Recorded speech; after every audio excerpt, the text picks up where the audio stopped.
Assalamualaikum warahmatullahi wabarakatuh.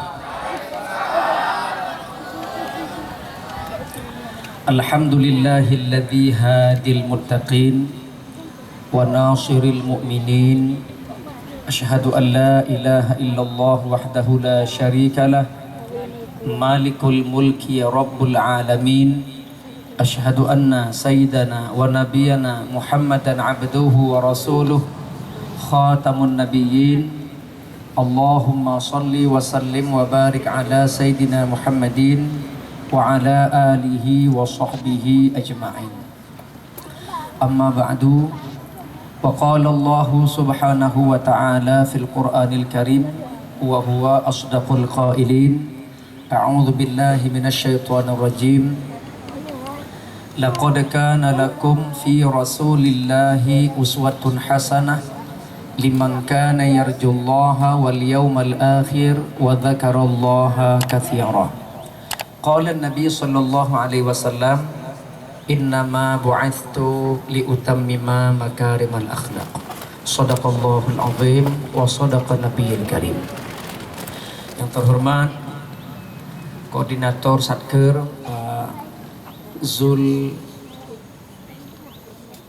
Husni, yang terhormat Koordinator P3MD Provinsi Pak Zulfahmi, kemudian penghormatan kepada Koordinator P3MD Aceh Besar Pak Badli Syah, kemudian Qori kita tadi Zul Akli, luar biasa suaranya. Dan saya heran kenapa di tenaga pendamping desa beserta pengurus kok banyak sekali marga Zul. Saya heran juga ini. Kemudian seluruh para pendamping desa yang tak mungkin saya sebutkan satu persatu, para undangan yang sudah berhadir. Semoga silaturahim kita ini mendapatkan balasan rezeki oleh Allah Subhanahu wa taala.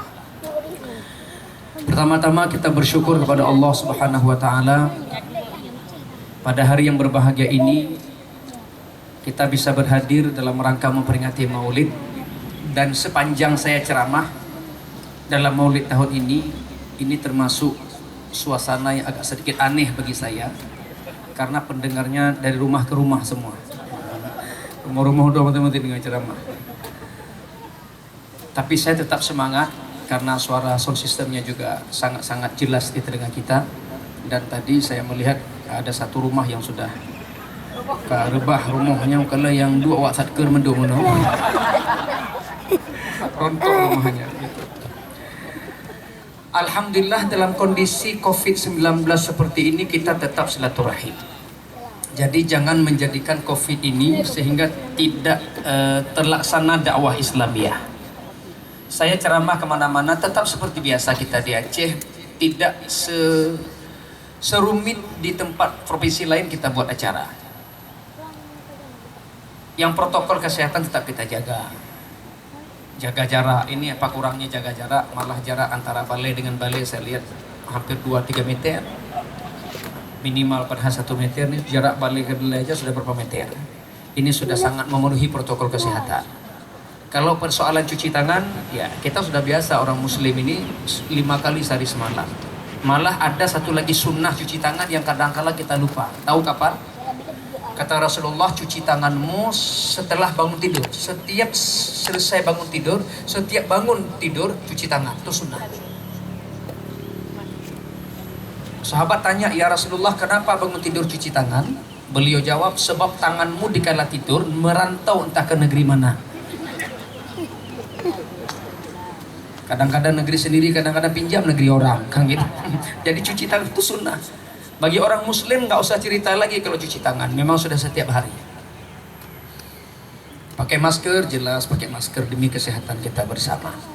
Baru-baru ini ada update data di Inggris, sudah mulai muncul COVID-19 varian baru. Dan Inggris sekarang sedang melonjak. Walaupun belum terbukti secara fakta di lapangan bahwa ada varian baru, tapi sudah ada isu berkembang bahwa COVID-19 varian baru sudah muncul. Dan ini sudah merambah ke Australia dan Singapura. dan boleh jadi akan sampai ke Indonesia, dan wabil khusus akan terjadi pada pendamping desa Aceh Besar. Ini varian baru. Oleh karenanya bagi kita seorang muslim, menghadapi musibah ini ada resep. Tidak hanya COVID-19, apa saja musibah yang melanda kita ada resep. Amalkan resep yang Allah ajarkan kepada kita. Apa resepnya? Dalam surah Al-Insyirah, menghadapi musibah, Allah sampaikan dalam surah Al-Insyirah. Resep pertama, alam nashrah laka sadrak. Menghadapi masalah, hati tetap lapang. Serumit apapun masalah yang kita terima, beban pikiran kita yang kita rasakan, tetap Allah suruh kita lapangkan dada. Menghadapi masalah dengan hati yang lapang. Makanya kalau kita bahagia menghadapi masalah, ekspresi tetap senyum. Walaupun beban cukup berat di atas kepala kita, orang tak tahu kenapa. Ia muka tanya dekian tabe. Jadi kok naik depa dengan masalah. Baik sampai wajah tanya mengundang masalah buat orang. Ika dengan bagaimana lewat dia kalau muka kah nak keke susah aku. Sampai ke negara ni kau. Kipancara watai kalau muka tanya ditebak orang, kamu hidup ini enggak ada masalah ya. Iya begitulah kira-kira. Kenapa kamu katakan begitu? I muka kah entah ada masalah kalau. Wajah kita itu tidak mengundang masalah. Makanya jangan sekali-kali kita menampakkan masalah sama orang lain. Kalaupun kita punya niat mencurahkan masalah sama orang, ingin curhat, lihat dulu orang tempat kita curhat mampu nggak menerima masalah kita. Kalau dia sanggup menerima masalah kita, curahkan. Tapi kalau nggak sanggup, jangan. Sebab jangan sampai dia nggak sanggup menerima masalah kita yang punya masalah, dia yang stroke. Itu yang jangan. Maka kata Allah, hadapi masalah dengan alam nasyarah laka sadrak. Resep yang kedua, menghadapi masalah, wa wada'na anka wizraka alladhi anqadha dhahrak.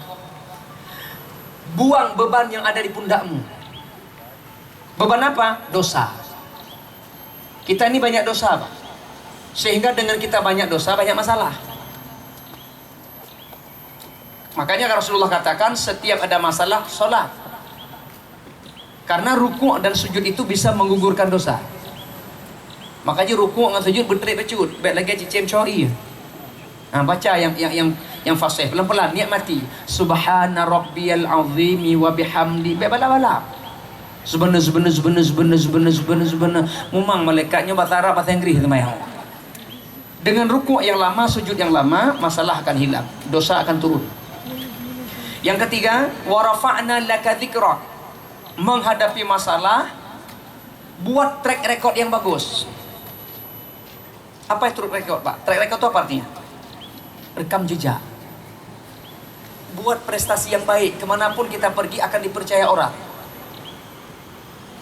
Track record. Begitu disebut nama kita, yang terbayang yang baik-baik. Kenal sama Pak Zulfahmi, kenal, ya Allah orangnya ramah kali, orangnya sosial, orangnya nggak sombong, ya Allah Zulfahmi itu luar biasa orangnya. Nah, ini track record ke Pak? Yang track record ke? Baik sampai nak kadri Zulfahmi, dulu. Kapan deh kayak pegah dulu lah. Yang Zulfahminya utang yang dibayar. Bukan turi Zulfahminya hati-hati dah kamu ngona, kayak korban. Nah, itu loh kan. Yang track record nggak bagus. Tapi kalau track record kita bagus, kemanapun kita pergi dipercaya orang. Apalagi kita pendamping desa, Pak. Pendamping desa itu kan dipercaya oleh kampung bila kita punya prestasi. Amanah dapat dipercaya. Apapun diberikan pekerjaan, jujur. Tepat waktu, disiplin, itu track record. Tapi kalau semua itu tidak ada, boleh jadi berakhir sampai 2020. 2020 sah sampai hanali ya. Track record. Yang keempat, kalau kita ingin jauh masalah, fa idza faraghta fansab. Selesai satu perkara, kerjakan pekerjaan lain. Jangan menumpuk-numpuk masalah. Kalau menumpuk pekerjaan, yakinlah bahwa akan menjadi penyakit buat kita. Selesai satu pekerjaan, lanjutkan pekerjaan lain. Insya Allah nggak ada masalah. Yang kelima, wa ila rabbika farghab.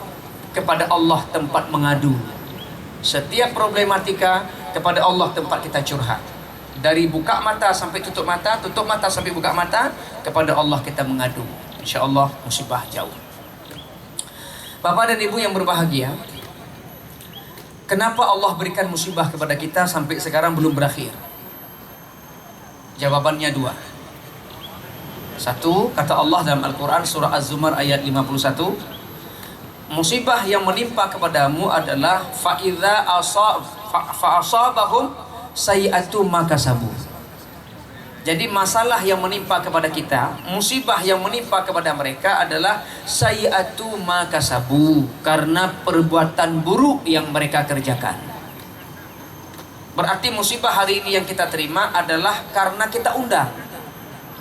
Bagaimana cara mengundang? Dengan kita berbuat maksiat, dengan kita berbuat dosa, dengan kita berbuat salah. Itu sama dengan mengundang musibah. Kalau dulu main judi di Lampu Soh, main judi di tengah tambak, main judi di tengah sawah larangkang, supaya polisi back to ijak ya drop. Dulu. Sekarang main judi di warung kopi. Di depan Pak Polisi main judi pun nggak bisa tangkap. Judi apa? Si. Ike polisi main judi hana apa hana rod. Itu sama dengan sedang mengundang dosa. Insya Allah pemimpin desa nggak ada yang begitu. Nggak semua. Tiror waro ya Allah mandum gorpaji. Nggak ada insya Allah. Homoseksual sudah pernah ditangkap di Banda Aceh. Kalau sudah homo, tinggal menunggu azab Nabi Lut. Prostitusi online sudah terjadi di Banda Aceh. Aceh Besar, adik abang mana Banda Aceh. Kalau ini sudah terjadi, hanya tinggal tunggu tanggal mainnya. Musibah pasti datang lagi. Karena maksiat yang kita buat sama dengan mengundang musibah. Berarti bagaimana jalan keluar? Wa ma kana Allahu mu'adzibahum wa hum yastaghfirun. Kata Allah, Allah tidak akan menurunkan azab, Allah tidak akan menimpa musibah selama mereka masih mau baca istighfar. Masih mengakui kesalahan dan kita bertaubat, Allah akan jauhkan musibah. Tetapi kalau masih banyak kita lakukan penyelewengan, tidak amanah, itu adalah sumber datangnya musibah. Yakin dan percayalah pasti akan datang lagi musibah kalau bergelimang dengan dosa-dosa. Yang kedua, kenapa Allah berikan musibah kepada kita? Kata Allah, "Wa ma kana Allahu liyu'adzibahum wa anta fihim."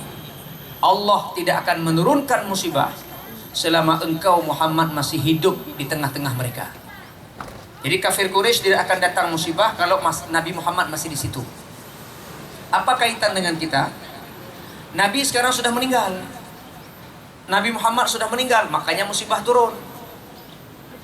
Lalu bagaimana caranya agar musibah tidak turun? Kalaupun Nabi sudah meninggal, hidupkan agama Allah, hidupkan sunnah-sunnah Nabi, hidupkan akhlak Rasulullah. Insya Allah musibah jauh. Bagaimana cara menghidupkannya? Satu dengan ilmu. Ilmu kita dapatkan lewat tausiah. Maka buat maulid juga termasuk mencegah musibah. Selamat datang Pak Kadis. Ya teman-teman. Tambah kuliah. Cuma beda nasib. Kuliah, beliau Kadis ke lagi gaji satu juga. Silakan Pak Kadis. Lu lanjut Pak Kadis coba. Alhamdulillah. Mau tengok musibah udah. Jadi ternyata resep untuk menjauhkan kita dari musibah salah satunya juga buat maulid. Maka menjadi urung pegah maulid tak jauh. Kami bikin maulid untuk mencegah musibah. Apa kaitannya? Surah Al-Anfal ayat 33. Selama Nabi masih hidup di tengah masyarakat, musibah nggak datang.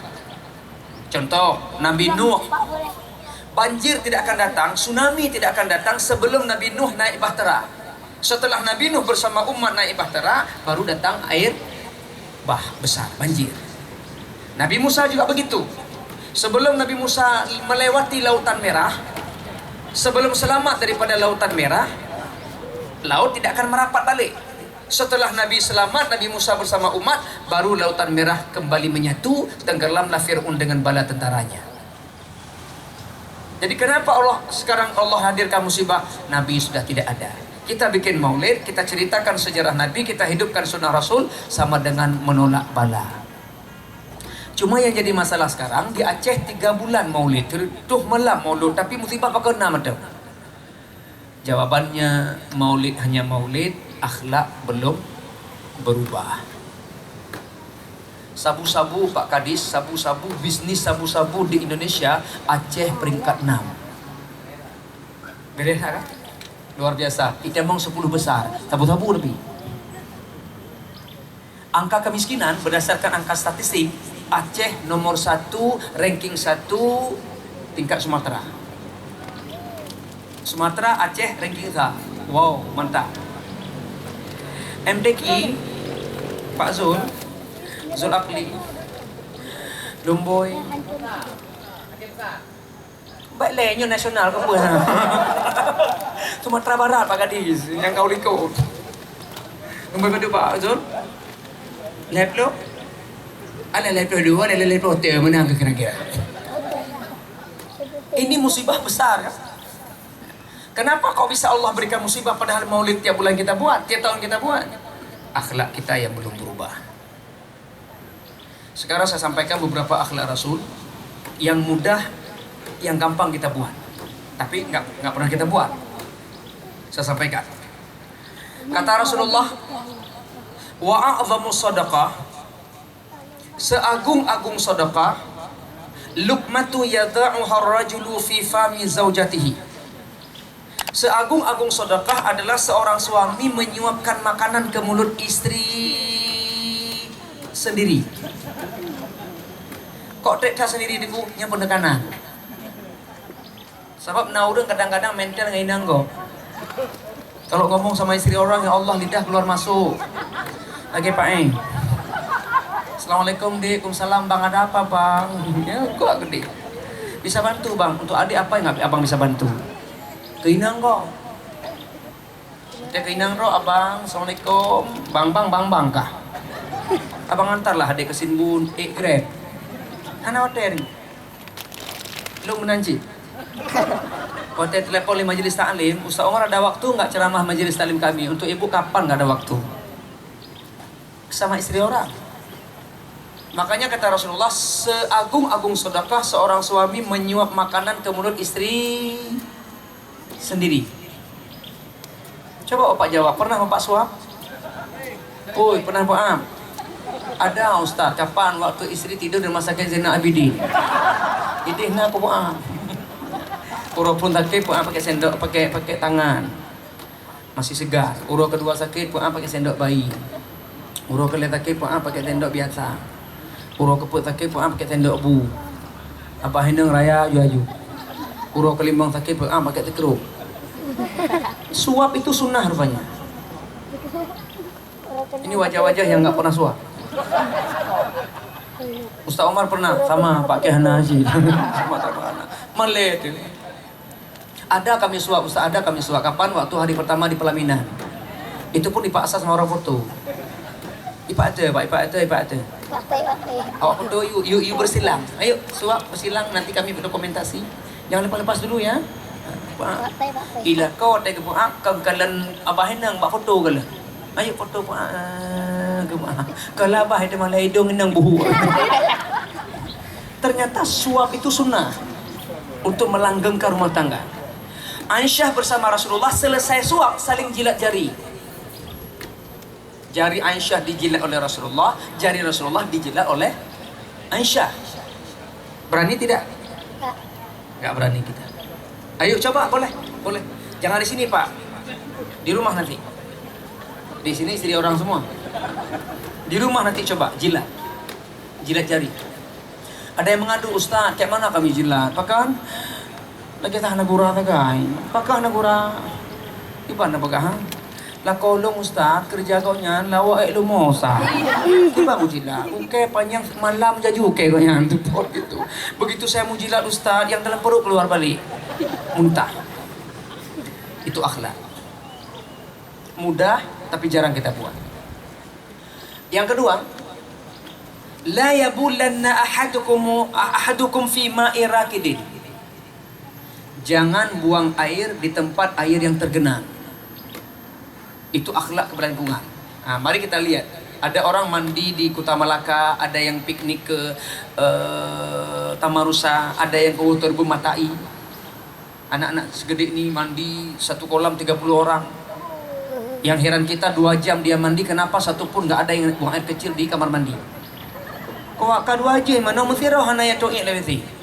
Itanya tak dua nasi mentang sakit ngidaan. Jika 2 jam minram duk nasi juga, tak ada satupun yang buang air kecil ke WC. Pertanyaannya kemana dibuang? Lai. Oh, ibu. Lai mana? Yang pulang mana? Lang pulang.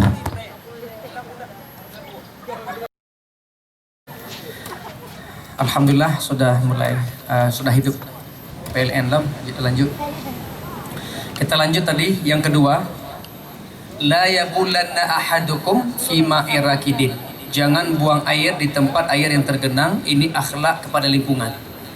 Banyak kita lihat orang-orang kadang-kala mandi kolam, udah 2 jam dia mandi. Hana ya tu ilawisi, inna naju tetraba ikulam suum luar biasa. Kalau mandi laut boleh nggak Ustadz buang air kecil? Boleh, air mengalir. Cuma nggak ada akhlak juga kadang-kadang lagi mandi berenang nayamboh irayu. Ya hana akhlak menyutiro hana pupu nya narame kau tabah irayu lamnya hana mungkin kahek ke melangu di bariba gedeng gehidayang lego hana melangu le hana pakon kakalang gendru itu pi limang mbak ma apa-apa nginan ke itu mengganggu orang juga, tidak ada akhlak. Maka perlu ada akhlak kita. Malah ada lagi hadis mengatakan begini, wa fi butai ahadikum sadaqah. Di bawah perut kita itu ada sedekah. Apa di bawah perut? Kemaluan. Kemaluan kita juga sedekah. Setelah Rasulullah katakan kemaluan sedekah, ada sahabat terkejut. Terkejut. Saya heran kenapa orang penamping desa saya sebutkan tadi kok nggak terkejut. Sahabat Nabi begitu dikatakan bahwa di bawah perutmu ada sedekah, maksudnya kemaluanmu sedekah, sahabat terkejut. Lo hiram ku penamping desa kok anak terkejut. Acik ulang terkejut, terkejut pun hamba. Wa fi butu'i ahadikum sadaqah. Kejutlah kejut. Oh, why gitu kan. Lalu ada sahabat datang. Awayati ahaduna syahwatahu fahuwa fihi lahu ajran. Ya Rasulullah, apakah kami mendatangi seseorang menyalurkan syahwat kami itu dapat pahala? Jawab Rasul, iya, dapat pahala. Walakin akan tetapi menyalurkannya pada jalan yang halal. Baru dapat pahala, bene ahoju. Ayo angkat HP-nya, WA istri. Mama, malam ini papa sedekah. Jawab istri dibalas, papa, mama siap menerima sedekah papa malam ini. Nah, itu namanya akhlak.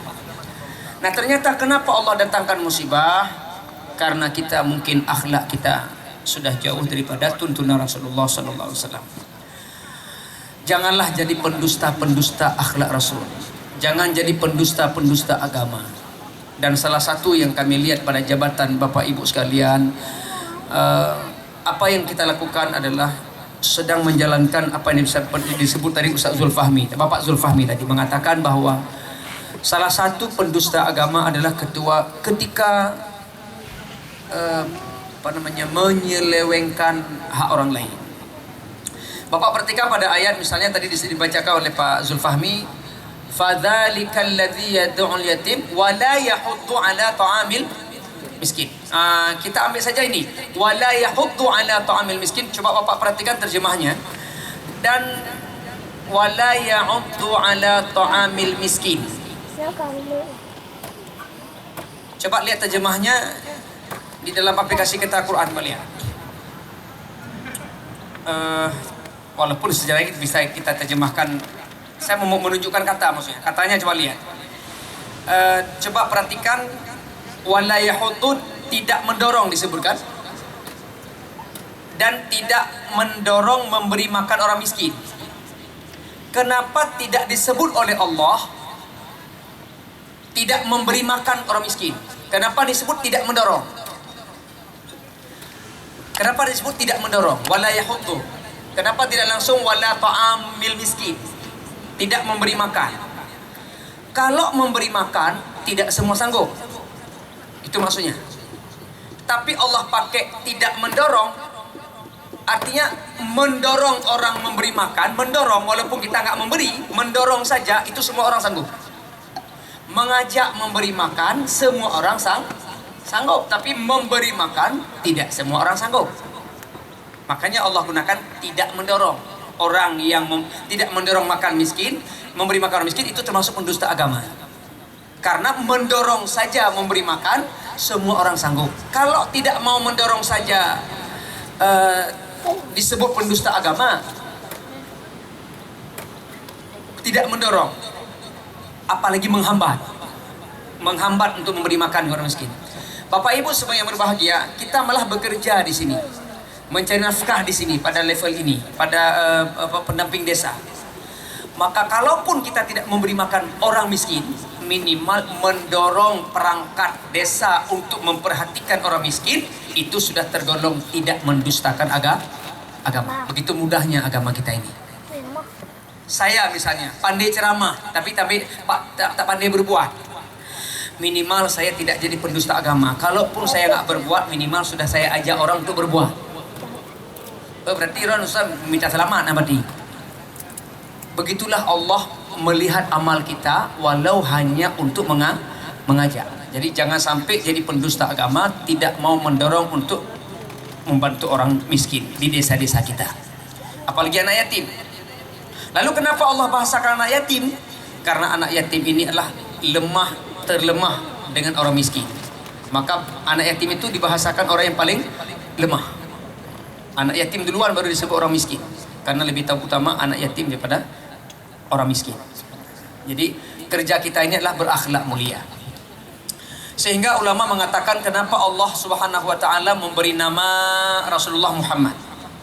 Kenapa diberikan nama Muhammad? Karena akhlaknya yang mulia. Yang kedua, kenapa diberikan Muhammad? Dengan harapan Abdul Muthalib, liyuhmadi fis sama'i min ahli sama' fil ardi min ahli ardi. Kenapa Abdul Muthalib memberi nama cucunya Muhammad? Supaya terpuji di langit dan terpuji di bumi. Itu harapannya. Makanya menjadi inspirasi buat kita Bapak Ibu. Setiap ada anak Allah kasih kepada kita, berikanlah namanya dengan harapan sesuai dengan namanya. Contoh saya, nama saya Pak Kadis, nama saya bukan Umar Pak Kadis. Nama saya Umar. Pak Syarif ini nama saya pakai alif. Bukan Umar, ini hilung suara besar Umar, yang oke. Nalung Umar. Umar dari kata-kata amara, perintah. Dengan harapan mama saya jadikan saya pemimpin. Harapan mama saya jadi pemimpin. Ternyata gagal. Dua gagu yang anggota dewan kelewatan. Belah di dewan itu. Berarti saya tidak jadi pemimpin. Harapan kita anak cucu kita sesuai dengan namanya. Saya heran karena saya bekerja di kantor Kementerian Agama, saya melihat banyak sekali anak diberi nama, apalagi anak pertama, itu nama nggak ditanya sama ustadz, nggak ditanya sama orang alim. Di musyawarah berdua istri sama suami, nama istri, nama suami disingkat jadi nama anak. Ini rata-rata belengnya. Apa salah ustadz? Nggak salah, asalkan maknanya tidak salah arti. Nama istri siapa? Leni. Nama suami Baihaki. Nama anak Lebay. Mampu arti lebay. Leni Baihaki, lebay. Maka saya sarankan, berilah nama anakmu, kata ulama, Abdu. Sebaik-baik nama diawali Abdu. Abdullah, Abdurrahman, Abdul Samad, Abdurrahim, Abdu. Ustaz, saya nggak mau Abdu, nanti kalau gede anak saya dipanggil Sido. Kalau nggak mau Abdu, nama Nabi Adam, Idris, Nuh, Soleh, Ibrahim dan lain-lain. Allah Ustaz tuh kampungan juga Ustaz. Nama sahabat lah boleh nama sahabat. Abu Bakar, Umar, Utsman, Ali. Itu pun kampungan juga Ustaz. Nama ulama boleh. An-Nawawi, As-Suyuti, Al-Ghazali. Paling kurang nama anak kita itu yang melahirkan nama yang bagus, itu paling kurang. Ustaz, nama anak saya bagus. Nah, itu udah bagus, nanti nggak usah robah lagi. Anak saya perempuan Ustaz, saya beri nama Bunga, boleh. Bunga apa? Bunga bangkai. yang melahirkan nama yang bagus. Bapak Ibu, jangan beri nama 9 nama, Pak. Ini yang jangan. Dalam kitab Sharih Jalalain halaman 21 ada kalimat inna dzurriyyatash syaiton tis'ah. Sesungguhnya anak setan 9. Nah, 9 nama anak setan ini jangan Bapak Ibu beri nama kepada anak kita. 1, jangan beri nama anakmu Zalitun. Zalitun. Siapa Zalitun? Setan yang menjaga pasar agar terjadi transaksi curang di pasar. Makanya kalau Bapak Ibu masuk pasar, tolong baca a'udzubillahi minasyaitonirrajim. Mau belanja ke toko orang, jangan langsung masuk, berdiri dulu di pintu, baca a'udzubillahi minasyaitonirrajim. Tapi bacanya sir. Cukup saya dengar karo baik ni apa gede kau. Nyo gedang nu gebuduk jaro lam. A'udzubillahi minasyaitonirrajim. Ya urang mengkatnya pak sedekah aja. Leh buat belanja nak jadi sedekah merupa. Yang kedua, jangan beri nama anakmu Wathin. Wathin. Siapa Wathin? Setan yang menggoda manusia agar tidak sabar menghadapi musibah. Ketika musibah kita nggak sabar. Yang ketiga, jangan beri nama anakmu Lakus. Lakus. Setan yang menggoda manusia agar tidak menyembah Allah. Makanya kadang-kadang ketika ditanya orang milik siapa, cepat kali kita sebut milik kita. Padahal itu Allah kasih.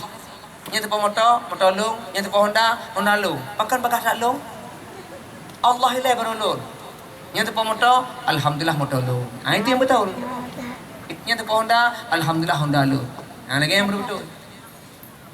Malam baru ceramah di kampung laksana. Nah yang tes long sih baru. Malam baru. Mata boya oh ites, motor kan tanya. Nya tepa motor dengku, motor long. Je mun lah ceramah, alhamdulillah motor long. Ini ada berapa kali yang kedua aku. Yang tua tu maka jin tu. Tolonglah Pak Patli benetes roh aku. Kata aku motor. Yang ketiga berapa dah? 4. Yang keempat, jangan beri nama anakmu A'wan. A'wan. Siapa A'wan? Syaitan yang menggoda pemimpin dari pak kecil sampai presiden agar berbuat zalim kepada rakyatnya. Yang Pak Kadis ada ruangan ron Pak na A'wan. Dan itu Pak kursi Kadis kalau likut. Awan likutnya Pak, menggoda pemimpin. Yang kelima, jangan beri nama anakmu Hafaf. Hafaf. Siapa Hafaf? Setan yang menggoda manusia agar mencintai musik yang mengundang nafsu syahwat. Musik-musik yang mengundang nafsu syahwat. Apa nggak boleh? Oh, maaf. Kalau Hafaf ini, Hafaf setan yang menggoda manusia untuk mengkonsumsi haram-haram, makan harta haram, curi punya orang, sogok menyogok, korupsi. Nah itu Hafaf. Mudah-mudahan tenaga desa nggak ada kayak gitu. Baik cocok tak rakyat, kata masyarakat. Yang tak gayaan, cok pula. Yang tadanya baju, yang ada baju dagok, yang darah adanya mengalir haram. Jadilah kita orang amanah. Yang keenam, jangan beri nama anakmu Murrah. Murrah. Siapa Murrah? Setan yang menggoda manusia mencintai musik yang mengandung syahwat. Murrah. Kan murah Pak, punya murah dia, nah syaitan mahailau. Murrah. Lagu-lagu yang mengundang syahwat. Kecuali lagu yang mengundang iman boleh. Makanya dalam Islam disuruh baca Quran pakai lagu. Azan pakai lagu. Cibang baik pakai lagu. Nak galak urut. Baik nyumbang baik pakai lagu. Allah Akbar, Allah Akbar. Allah Akbar, Allah Akbar. Asyhadu an la ilaha illallah. Asyhadu anna Rasulullah, asyhadu anna Rasulullah. Hayla salah, hayla salah. Hayla falah, hayla falah. Allah Akbar, Allah Akbar. La ilaha illallah. Ikut leurun kajak gerom nafah. Pakai seni. Pakai seni boleh. Yang ke 7, jangan beri nama anakmu Masud. Masud. Syaitan yang menggoda manusia untuk selalu berbohong, berdusta, ngomong selalu bohong, ngomong selalu bohong. Nah, ini Masud. Yang ke-8, jangan beri nama anakmu Dasim. Dasim. Siapa Dasim? Syaitan yang menggoda manusia di dalam rumah, diceraikan suami istri. Itu apa? Dasim. Kalau suami sudah mulai pukul istri, nah itu syaitan Dasim, bukan suami lagi. Yang ke-9, jangan beri nama anakmu Walhan. Walhan, kan pakai ha tapi ha. Walhan. Siapa Walhan? Syaitan yang menggoda manusia dalam perkara ibadah. Makanya kenapa kita susah khusyuk solat? Badan dalam sembahyang mulai menayung.